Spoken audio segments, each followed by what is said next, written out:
telling you, you got to be very wary of those people who come around when they first meet you. They come into your life acting like they're so flattered by you. Like, be just very careful of people who come in love bombing you. Like, they overly doing too much. They showering you with all this love, whether it's through gifts, compliments, admiration. They putting you on this pedestal. People who are very quick to put you on this pedestal are the very first ones to kick you down and dethrone you from that very pedestal that they put you on. So you got to be very cognizant of who you're allowing to lift you up, because those same type of spirits will be the very first ones to kick you down, so you can feel like you're trash and feel like you're underneath the earth. Because a lot of times that's just the way that they're coming in. Is their whole plan was to come in to destroy you anyway, but they had to first get in good with you. And the way to get in good with somebody is to fake be good to them, to fake like you showing them a love that they never felt before. So you got to be very careful with these type of people. And covert narcissists, they are the most sneakiest type of narcissists. They love to come in with these little sneaky little tactics, telling you how beautiful you are, telling you how much they adore you for what you do for a living. And this is why, especially as women, you got to shut your mouth always bragging about what you got going for education and for work. You need to shut up. Don't tell nobody that stuff when you first meet them. They need you, like, and it's because of the world we live in, where everybody glorifies their titles based on their profession. Your character is what matters. Your profession is not going to save you from a slumlord. You have to pay attention to what their character is, just like they should be paying attention to what your character is. It's not your profession. You can have the people that have the most highest professions getting paid the most highest salaries, they're creeps. They're deceptive in all ways, shapes, and forms. That's just their mask. Your profession is simply your mask. That's not who you are. That's something that you do. That's only part of who you are. That's only part of what you do. Because sometimes you're not even in the same profession forever. You only do that for a period of time. So if you identify yourself based on your profession, you're not going to really truly have your own true identity. And you can tell that by people out here, because look at what people say. They're like, when you meet somebody, they're like, oh, what do you do for a living? Who cares what I do for a living? What if I do very wicked things for a living, but I tell you I do this, like, and I have money from being inside of these covens and these cults that I get down with that, but I disguise it by saying, oh, I have a business that I run, but whole time that's not where I really get my money from. What if I'm really getting my money from trafficking? You don't know what people really got going on. So it's like, you need to test the spirit, judge their spirit. Test their character. Stop leading with your profession. Stop leading with those things, because then when they come in and use you for said things, then you're going to be mad. But that's what you led with. Stop leading with those things that are not really that important.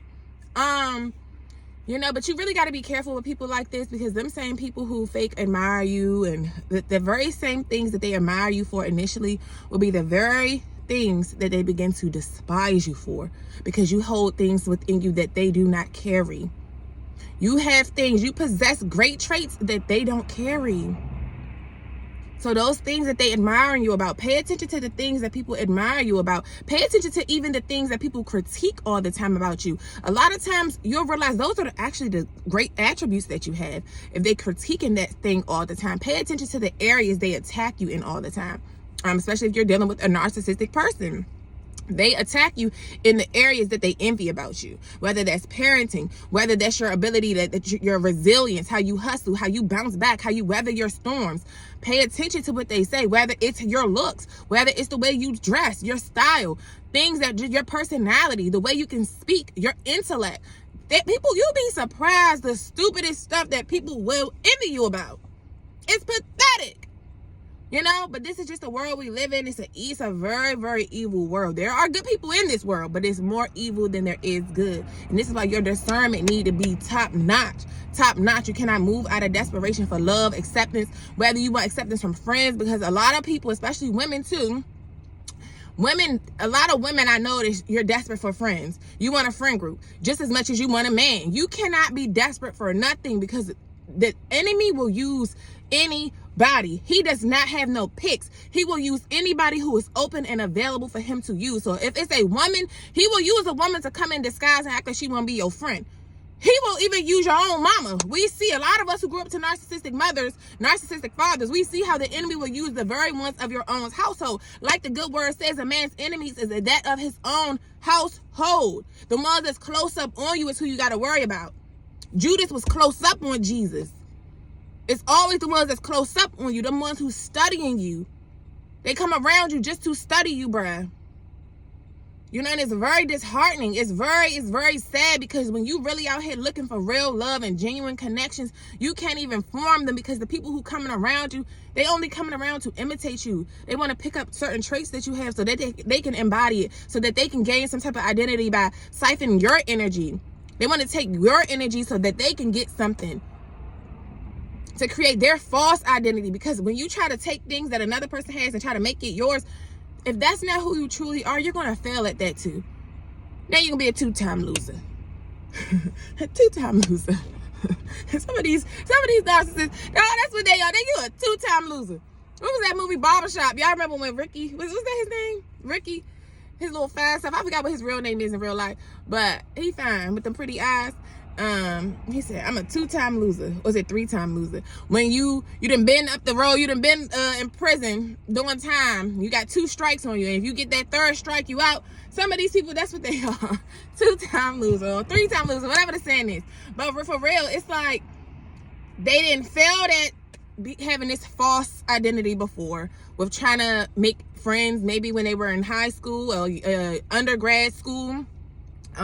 Maybe it was when they went into the workforce and they was trying to find friends, or even within their own family. So because these people have never been accepted, because they haven't learned to be who they truly are, they always put on a mask to be accepted. So when you do that and then you get into these spaces and realize you're still not really fitting in there, it's still not doing it for you, and you got to go and do something else. You got to go back. So they constantly feel like they're losing, because they won't take the time to be who they truly are. So they'll get with men, they'll get with women, they'll attach themselves. They're leeches that attach themselves to anybody who has traits that they like, that they wish they were. So they'll attach themselves to these people so that they can cipher some of that energy. They figure, if I be around you long enough, I can start doing those same things. If I come around you, okay, the things that you like that I'm doing, you're eating healthy. Okay, I can start eating healthier too. And then I can finally have this like what you do too. Oh, if I see you working on this, okay, I can start doing that too. Oh, you got a platform? Oh, I can start a platform too. Oh, you own your business? I can start a business too. Oh, you're good at drawing? Oh, I can start drawing too. Like, they don't have their own identities. They see that, oh, you're an ambitious person. I can fake be ambitious too. But realizing they really don't have that in them. That's something that has to be in you. That has to be in you. Or else you're going to do it for a very short time. It's going to be very short-lived. You're going to do it for a short time, and then it's going to exhaust you where you are. You're like, this ain't really for me anyway. You're going to go on and do something else or do nothing, because that's really, a lot of times what these people be. They be a bunch of do-nothingers. So they have to try to attach to something else to gain life. They need life by attaching themselves to something that has life. And a lot of times they attach themselves to chosen ones that have light, ones that have all these great gifts that's within them that they naturally exude without having to try too hard. And these people don't have that. They don't have that. You know, so you just got to be very careful, pay attention in this type of stuff, especially when it comes to these male and female relationships, or even same gender relationships. It's no, at this point, it's just the spirit that's within people. So it really ain't even no gender attached, but because a lot of us as women, a lot of us are heterosexual. So we love men, and the men, some of them, they may or may not really love the women. They be hiding behind a bunch of masks. So a lot of times they got stuff deep down within them that they haven't come to terms with because of things that they've been through that they haven't healed from. So they confused within their own sexuality. So they'll fake like they love a woman. So they'll attach themselves to a woman, get around a woman to try to get attributes about a woman, but then become very, very jealous of that same woman who they fake and attaching themselves to, because they see that she can live authentically, and that's something that he cannot do. So the very thing that they like about you initially is how real you are, how authentic you are, how, bubbly you are. They're not that. How peaceful you are. They're not that. So the very thing that people like about you in the beginning will be the same very thing that makes them hate you in the end. That's what you call a fatal attraction. That's what you call a fatal attraction. The very thing that turned you on about them in the beginning is the very thing that you despise about them.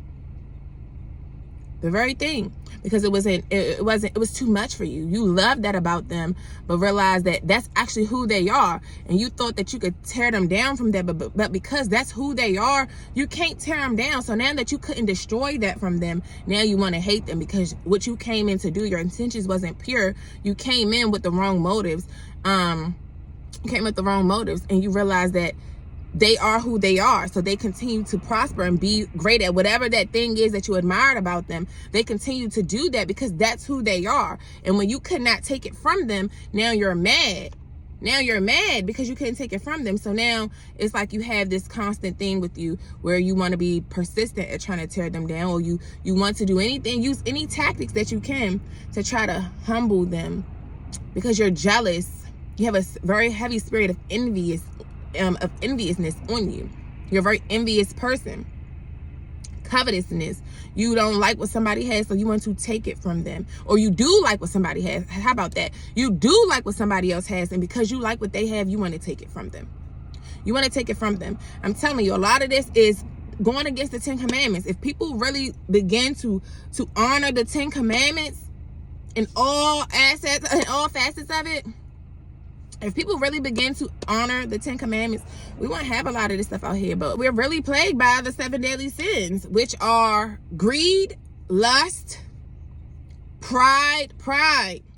That's how Satan fell, because of pride. Greed, lust, pride, slothfulness, envious. That is a major one, and it is really detrimental. All of these, that's why they're deadly.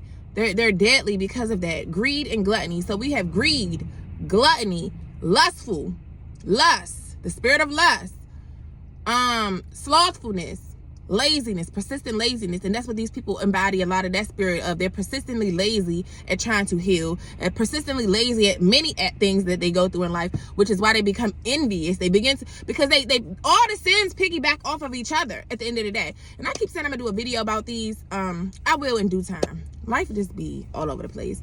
So yeah, I'm just trying to do what I can until I can do what I really want to do.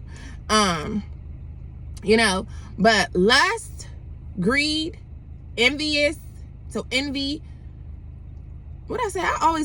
Let me write it down right quick, because I keep forgetting.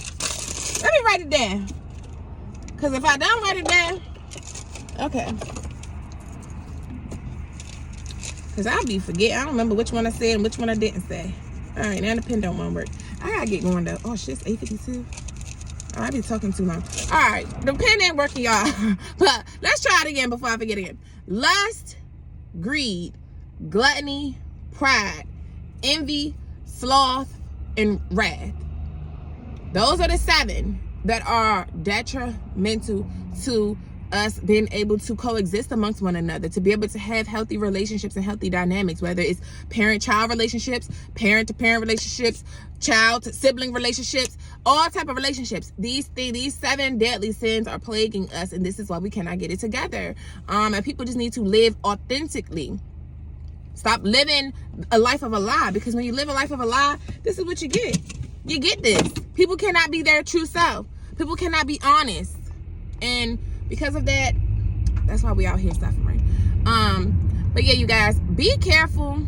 Be careful who you give your time and energy to. Be careful what you're telling people. Move in silence. And I know sometimes it's hard to, because you're proud of your accomplishments. You're proud of, great news. Who's not? Especially when you have worked hard for certain things, and you had to do a lot to get to where you are. So you're happy to talk about those things. But you got to be careful about who you're giving that to, because everybody is not happy for you.